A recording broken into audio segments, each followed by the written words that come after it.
আসসালামু আলাইকুম ওরহমতুল্লাহ। সুপ্রিয় দাখিল 2027 সালের পরীক্ষার্থীরা, আশা করি আল্লাহর রহমতে তোমরা ভালো আছো। সুপ্রিয় শিক্ষার্থীরা, তোমাদের পরীক্ষা খুব সন্নিকটে চলে আসতেছে। জানুয়ারি মাসে 2027 সালে তোমাদের পরীক্ষা অনুষ্ঠিত হওয়ার সম্ভাবনা খুব বেশি রয়েছে। তাই আমি চাচ্ছি তোমাদের সামনে নিয়মিত সাজেশন দেব। আজকে গণিত সাজেশন দেব।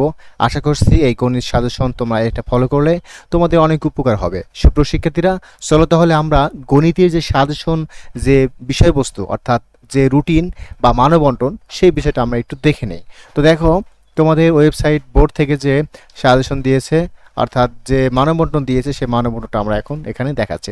তো দেখো, এখানে বলেছে যে সৃজনশীল প্রশ্নের জন্য 50 নাম্বার, এটা তোমরা জানো। তারপরে বলছি সংক্ষিপ্ত প্রশ্নের জন্য 20 নম্বর এবং বহু নির্বাচনী প্রশ্নের জন্য 30 নম্বর বরাদ্দ আছে। প্রতিটি সৃজনশীল প্রশ্নের নম্বর 10, প্রতিটি সংক্ষিপ্ত প্রশ্নের নম্বর 2 এবং প্রতিটি বহু নির্বাচনী প্রশ্নের নম্বর 1। এখন সৃজনশীল কোথা থেকে কি থাকবে সেটাও লেখা আছে। ক বিভাগ বীজগণিত অংশ থেকে 2টি, খ বিভাগ জ্যামিতি অংশ থেকে 2টি এবং গ বিভাগ ত্রিকোণমিতি ও পরিমিতি অংশ থেকে 2টি এবং ঘ বিভাগ পরিসংখ্যান অংশ থেকে 2টি করে মোট 8টি প্রশ্ন থাকবে। প্রত্যেক বিভাগ থেকে ন্যূনতম একটি করে প্রশ্নসহ মোট 5টি প্রশ্নের উত্তর দিতে হবে। সংক্ষিপ্ত প্রশ্ন বলেছে 15টি প্রশ্ন থাকবে সংক্ষিপ্ত, প্রতি প্রশ্নের মান 2, 10টি প্রশ্ন উত্তর দিতে হবে। এখানে দেখো বহু নির্বাচনী প্রশ্ন বলেছে 30টি বহু নির্বাচনী প্রশ্ন থাকবে। বীজগণিত অংশ থেকে 12 থেকে 15টি, জ্যামিতি অংশ থেকে 10 থেকে 13টি, ত্রিকোণমিতি ও পরিমিতি এবং পরিসংখ্যান থেকে 5টি প্রশ্ন থাকবে। সব কিছু বলেই দিয়েছে যে কোথা থেকে কি থাকবে, কীভাবে কী প্রশ্ন হবে, শুধু তোমাকে পড়তে হবে। এটা হচ্ছে মূল বিষয়। চলো আমরা দেখি কি পড়বো, পরীক্ষায় কি আসবে, প্রতিবার কি পরীক্ষা আসে, আমরা সেই বিষয়গুলো একটু রিয়ালাইজ করি। তো দেখো, এটা শুধুমাত্র দাখিল শিক্ষার্থী না, যারা এসএসসি স্কুলে রয়েছে তারাও এটা ফলো করতে পারো। আমি আজকে সম্পূর্ণ সাজেশন দিচ্ছি না, সম্পূর্ণ সাজেশন আমি পরে দেবো, কিন্তু আজকে শুধুমাত্র তোমাদেরকে একটু হিন্টস দিচ্ছি যে এই বিষয়গুলো তোমরা পড়ো। এই বিষয়গুলো পড়লে তোমরা টেস্টে ভালো করতে পারবে এবং তোমাদের যে সামনে পরীক্ষা সেখানে ভালো করতে পারবে। আমি তোমাদের জন্য এমসিকিউ দেবো, প্লাস সৃজনশীল যে এই অধ্যায় ভিত্তিক কোন অধ্যায় কোন উদাহরণটা তোমাদের জন্য পরীক্ষায় এবার আসার সম্ভাবনা রয়েছে সেটা আমি তোমাদেরকে দিয়ে দেবো। আজকে শুধুমাত্র সূচিপত্র দেখে তোমাদের বলবো যে কোন বিষয়গুলো তোমরা একটু মনোযোগ সহকারে দেখবে এবং এই বিষয়গুলো তোমরা ভালোভাবে দেখো এখন এই মুহূর্তে। তো দেখো, তোমাদের বীজগণিত থেকে যেহেতু তোমাদের 2টা থাকবে, এখানে সেট ফাংশনটা তোমরা দেখবে।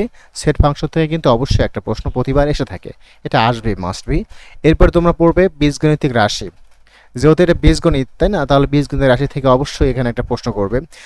এরপরে হচ্ছে সূচক এবং লগারিদম পড়বে। আর এখানে রয়েছে, তোমরা যারা আরও একটু বেশি করতে চাও তারা হচ্ছে সসীম ধারা পড়তে পারো, এই ধারাটা তোমরা পড়তে পারো। এখানে অনেকগুলো অধ্যায় রয়েছে, আমরা সবগুলো দিচ্ছি না। তো তোমাদের যে বিষয়গুলো আমি বলতে চাচ্ছি, সেট ফাংশন থেকে এখানে একটা থেকে একটা প্রশ্নই আসবে।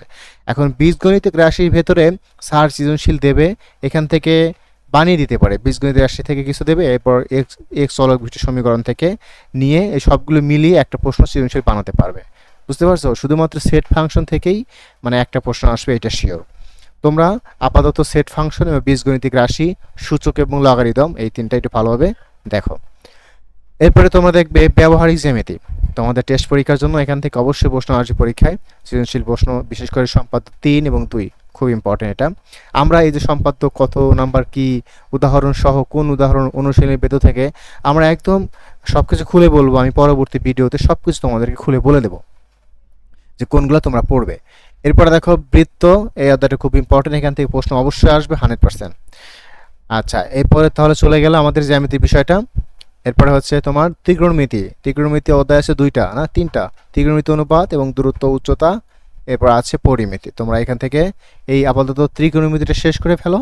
এখান থেকে অবশ্যই একটা থাকবে, যদি একটা থাকে তাহলে তো আমরা এখান থেকে একটাই দেওয়ার চেষ্টা করব, তাই না?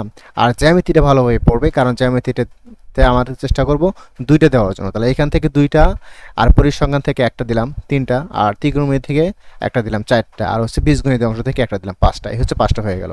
তোমার ত্রিকোণমিতি থেকে তোমরা অবশ্যই একটা দেওয়ার চেষ্টা করবে, ঠিক আছে? আর এইটাই খুব ভালোভাবে পড়বে, ত্রিকোণমিতি অনুপাত। এটা পড়লে তোমরা এখান থেকেই কমন পাবে ইনশাল্লাহ। এরপরে দেখো, ওই জ্যামিতির কথা যে বললাম, আমরা জ্যামিতি যদি 2টাই কমন পেতে চাই তাহলে ব্যবহারিক জ্যামিতি, বৃত্ত আর অতিরিক্ত আমরা ক্ষেত্রফল সম্পর্কিত যে উপপাদ্য রয়েছে এটা পড়তে পারি। তাহলে আমাদের জ্যামিতি 2টাই আমরা পারবো, পরীক্ষায় লিখতে পারবো, আসবে ইনশাল্লাহ এর ভেতর থেকেই। এরপরে দেখো পরিসংখ্যান থেকে তো এটা অবশ্যই দুইটা আসবে। এখন এমন হলো যে অনেকে আছে এমন যে পরিসংখ্যান সে খুব ভালো পারে, তো পরিসংখ্যান যদি সে ভালো পারে, দুইটাই যদি তার কমন পড়ে, তাহলে সে দেবে। এবং পরিসংখ্যানের কোন কোন বিষয়গুলো পরীক্ষায় আসবে সেগুলো আমি পরবর্তী ভিডিওতে তোমাদেরকে অবশ্যই বলে দেবো। তাই যারা নতুন রয়েছো তোমরা অবশ্যই চ্যানেলটি সাবস্ক্রাইব করবে এবং তোমার বন্ধুদের সাথে শেয়ার করবে। ইনশাল্লাহ আমরা, তোমার কমেন্ট করবে যে কোন বিষয়গুলো লাগবে, হ্যাঁ কোন বিষয়গুলো তোমাদের প্রয়োজন, এমসিকিউ সহ সৃজনশীল যা প্রয়োজন বা কোন বিষয়ে সাজেশন দরকার, তোমরা আমাকে কমেন্ট করো, ঠিক আছে?